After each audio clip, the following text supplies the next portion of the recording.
Hoje a gente vai mergulhar em uma das estruturas mais famosas de todos os tempos. Mas por um instante, vamos deixar a parte mística de lado e olhar para ela como o que também é: um desafio de engenharia simplesmente inacreditável. A pergunta que guia tudo é essa, né? O que na prática seria necessário para construir uma embarcação que não só resistisse a um dilúvio global, mas que também conseguisse preservar toda a vida terrestre? E tudo começa com um número: 300 côvados. Só essa medida, a do comprimento da arca, já estabelece a escala monumental do projeto que a gente está falando. Então, antes de entrar nos detalhes de como isso seria possível, é fundamental entender a dimensão do que estava sendo proposto. É um desafio de proporções literalmente bíblicas. Ok, então é isso que vamos fazer. Deixando de lado o debate se a história aconteceu ou não, vamos focar no e se. E se a gente tratasse esse texto antigo como um fascinante projeto de engenharia, um verdadeiro blueprint? Bom, toda grande construção começa com um projeto bem detalhado. E diante de uma tarefa que parece impossível, quais foram as especificações exatas para essa embarcação? Porque, vamos combinar, num projeto dessa escala, não tem muito espaço para improviso. Cada medida, cada material, precisava ser definido com uma precisão absurda para garantir que a estrutura inteira não viesse a falhar. E olha só que interessante quando a gente olha para as dimensões. 300 côvados de comprimento, 50 de largura, 30 de altura. Essas proporções não parecem ter sido aleatórias. Na verdade, como a gente vai ver, elas são a chave para a estabilidade de tudo. Para se ter uma noção mais clara do que isso significa, pensa num campo de futebol americano. Agora pensa em 1,5 km. Esse era o comprimento da arca. E a altura? Bom, era como um prédio de 4 andares. Definitivamente não era um barquinho qualquer. O projeto também era bem específico sobre os materiais.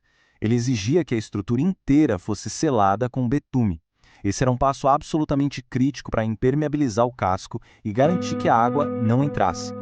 Mas construir o navio era só uma parte da batalha. O próximo desafio colossal era a logística. Afinal, como gerenciar milhares de passageiros de espécies completamente diferentes no mesmo lugar? Pois é, aqui a gente sai um pouco da engenharia estrutural e entra de cabeça num problema de logística que é francamente gigantesco. A estrutura interna precisava ser absurdamente eficiente. Dá uma olhada nessa divisão. Metade do espaço, 50%, era só para os animais. Outros 35% para estocar comida e água. A prioridade era total da carga.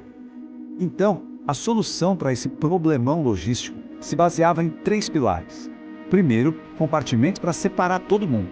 Segundo, áreas enormes para estocar suprimentos. E terceiro, um ponto crucial, um sistema para lidar com os dejetos e manter higiene. Certo? A estrutura está de pé, os passageiros estão a bordo, mas agora vem o teste de fogo, o mais rigoroso de todos: sobreviver à tempestade. Essa é a pergunta de $1 milhão, né? Será que o projeto era robusto bastante para não se partir no meio de um dilúvio global que duraria um ano inteiro? E é aqui que a coisa fica fascinante. Análises de arquitetos navais modernos apontam que essa proporção de 6:1 é de fato ideal para estabilidade, não para velocidade. A arca foi projetada para ser uma espécie de barcaça gigante, feita para flutuar e aguentar o tranco, não para navegar por aí. E aqui a gente vê como vários elementos do projeto se encaixam para garantir essa resiliência toda. O casco selado, a estrutura interna de 3 andares para dar reforço e, claro, o design focado totalmente em estabilidade, deixando a propulsão de lado. Olhando para tudo isso, o que a gente pode aprender com esse projeto tão antigo? A conclusão é que a arca é descrita não como um simples barco. Ela é um sistema de sobrevivência completo, autossuficiente. Um projeto que integra estrutura, logística e suporte à vida numa única unidade, pensada para sobrevivência a longo prazo. Isso nos deixa com uma reflexão final, né? Independentemente da fé de cada um, seja a história real ou uma alegoria, os princípios de engenharia que estão ali embutidos na história da arca são um testamento poderoso sobre engenhosidade e principalmente sobre resiliência. O ponto de partida para toda essa nossa análise de hoje é esta pergunta que parece simples, mas é super profunda. E se Noé tivesse construído a arca maior do que o necessário? É isso, uma única mudança que abre um universo de possibilidades. Ok, mas antes de sair imaginando as consequências, a gente precisa dar um passo atrás. Para entender o impacto real dessa mudança, primeiro a gente tem que ter bem claro qual é o ponto de partida, né? Vamos desconstruir a história original para entender a essência dela. Na história que a gente conhece, a Arca é basicamente a Arca da necessidade. Pensa bem, era um projeto com especificações exatas. Cada medida, cada pedaço de madeira, cada passageiro, tudo, absolutamente tudo, foi ordenado com um único objetivo: sobrevivência. Ponto. Nada mais, nada menos. Zero espaço para o supérfluo. Era pura função. E é aqui que a gente começa a ver o coração da nossa exploração. De um lado você tem um mandato, seguir as instruções ao pé da letra, uma missão de preservação. Do outro, a iniciativa, ir além do que foi pedido, transformando a missão em uma de potencial. É exatamente esse contraste, sabe? Entre a obediência literal e abraçar a intenção por trás da ordem. Beleza. Agora vamos entrar no campo prático.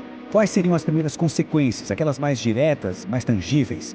O que maior realmente significaria no mundo real, na prática? E olha que interessante, mesmo um aumento que pode parecer modesto, sei lá, o dobro do espaço. O resultado não seria só uns metros quadrados a mais, não mesmo. O efeito seria exponencial. Pensa só, mais espaço para recursos, para mais espécies ou até mais indivíduos de cada espécie. Isso criaria um ponto de partida completamente diferente para o novo mundo. Mas é claro que tem o outro lado da moeda, né? Maior também significa muito mais exigente. Uma estrutura gigante não é só um barco maiorzinho, é um projeto de outra escala. Isso exigiu um aumento assim drástico nos recursos, como a tal da madeira de gofer, da mão de obra para construir e, óbvio, no tempo para completar uma tarefa que, convenhamos, já era monumental. O desafio cresce exponencialmente. E o ponto é que os desafios logísticos seriam imensos. Para começar, a obtenção de recursos. Imagina ter que encontrar e transportar um excedente enorme de materiais. Depois a engenharia, que já não era mais só seguir a planta. Seria preciso projetar uma estrutura além do original, exigindo cálculos super complexos de estabilidade e resistência. E por fim, o gerenciamento da carga. Organizar e sustentar uma população maior e bem mais diversa por tanto tempo. Cada um desses passos, sozinho, já é uma coisa absurda. Ok, vamos deixar a parte da logística um pouco de lado e ir para as implicações que são, para mim, as mais fascinantes. E se todo esse espaço extra pudesse sustentar não só mais vida, mas um ecossistema totalmente novo ali dentro? Vamos explorar esse efeito dominó ecológico. E é aqui que a coisa fica boa de verdade. Com esse espaço extra, o que daria para conter ali? Além das espécies obrigatórias, quem sabe variantes adicionais de espécies pudessem ser salvas. Ou mais indivíduos por espécie para garantir uma base genética mais forte. E as plantas? Já pensou? Bancos de sementes para poder replantar o mundo de uma forma muito mais rica e diversificada. Essa tabela aqui resume bem o impacto disso tudo no longo prazo. Na Arca da Necessidade, a diversidade genética é super limitada, criando o que os biólogos chamam de gargalo genético. É um pool genético muito pequeno para recomeçar, o que torna o ecossistema pós-dilúvio muito frágil, com risco de extinção altíssimo. Em contraste, a Arca Abundante permitiria uma diversidade genética muito, mas muito maior. O resultado, um ecossistema mais robusto e com risco de extinção significativamente menor. E é neste ponto que a nossa análise muda de patamar. A gente sai do ato físico, da construção e entra numa escolha filosófica. O que realmente significa ir além do necessário? E essa frase, ela captura a essência de tudo, não é? A verdadeira obediência está em cumprir o requisito mínimo ou em honrar o propósito final? É a velha questão de seguir a letra da lei versus o espírito da lei. Um conflito que, no fundo, todo mundo enfrenta de um jeito ou de outro. Isso representa uma mudança de perspectiva gigante. Sair da preservação para a curadoria. Uma arca maior transforma a missão. Não se trata mais só de salvar o que foi ordenado, mas de escolher ativamente como seria o novo mundo. E isso adiciona um peso, uma responsabilidade enorme. Como se decide o que mais é essencial para o futuro? A tarefa deixa de ser sobre sobrevivência e passa a ser sobre design. Bom, e agora que a gente está chegando ao final, o que esse exercício de imaginação sobre a arca revela sobre a gente? Sobre o nosso próprio potencial e as escolhas que fazemos quando temos a chance de construir algo. Resumindo essa nossa jornada, a gente viu como uma pequena mudança na premissa pode criar um efeito cascata de consequências gigantescas. Vimos que a linha entre necessidade e potencial é, no fim das contas, uma escolha. Que obediência pode ser tanto conformidade quanto iniciativa. E talvez o mais importante, as ferramentas que a gente constrói, as arcas que criamos, acabam refletindo o futuro que a gente imagina. E tudo isso nos traz a uma última pergunta. Uma pergunta que vai muito além dessa história antiga, mas que ecoa forte até hoje. Quando temos a chance, os recursos, a visão, o que é que construímos quando vamos além do que é estritamente necessário? O que escolhemos preservar, cultivar e levar para o futuro? Fica aí a reflexão.